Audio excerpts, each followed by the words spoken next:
Even with many hours under your belt, it can be hard to keep track of every useful tip and trick available, especially with a game that has so many patches and updates as DayZ. So here I'll go through a few things you might not know in the hopes you find some of it useful or at the very least interesting. If you like the video or find it useful, please leave a like or a subscribe, it honestly helps me out so much. But without further ado, let's get into the video.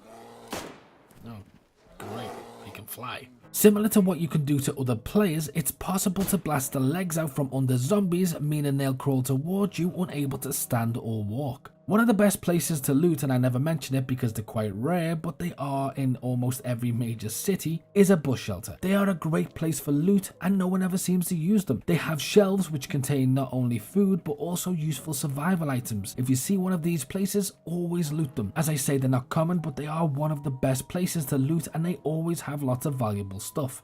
You can add 2 different types of shells to a double barrel shotgun, meaning you can load it with a shell and a slug, giving you both close and mid-range shots. You can identify each one by their color: green, slug; red, buckshot. Zombie corpses will despawn if no players are in the area for several minutes, meaning if you encounter a dead zombie on the floor, someone has been within 150 meters in the last 5 or 6 minutes. This is not only a good way to track players, but a good indication nearby houses may have been looted or are currently occupied. Shout out to my friend who told me the number on this. You can place a grenade in a fire and then just wait for it to explode, which makes murdering your friends way more fun, also way more unexpected. And you can also do it with a flash grenade as well, just in case you don't want to kill somebody but you still want to take their loot.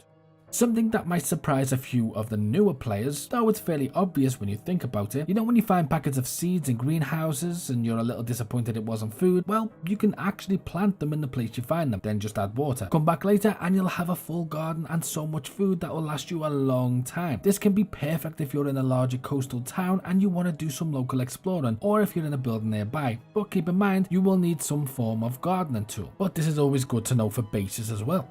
If you live long enough on DayZ, you'll notice that your character starts to grow a beard. You can either leave this or equip a knife and shave it. Not a strategic tip, but I just thought it was useful information for anybody who didn't know. This is not useful information as much as it is DayZ lore that I think is quite interesting. The reason they're called infected and not zombies is because they're not actually dead. They are people who are alive who have been infected with this specific plague. Though for all intents and purposes, I will still continue to call them zombies. But I guess it does always give way to the possibility of an update in future where you can get infected and slowly turn. Mushrooms are a great source of calories and some hydration, and they're more likely to appear the longer you're in the area. Forests, farms and haystacks seem to be the best place to find them, and they can be an underrated food source. If you're being chased by zombies, you can just climb on a car to escape them. They can't get you, they won't climb on the car, and you're perfectly safe. But more importantly, this can also work for bears.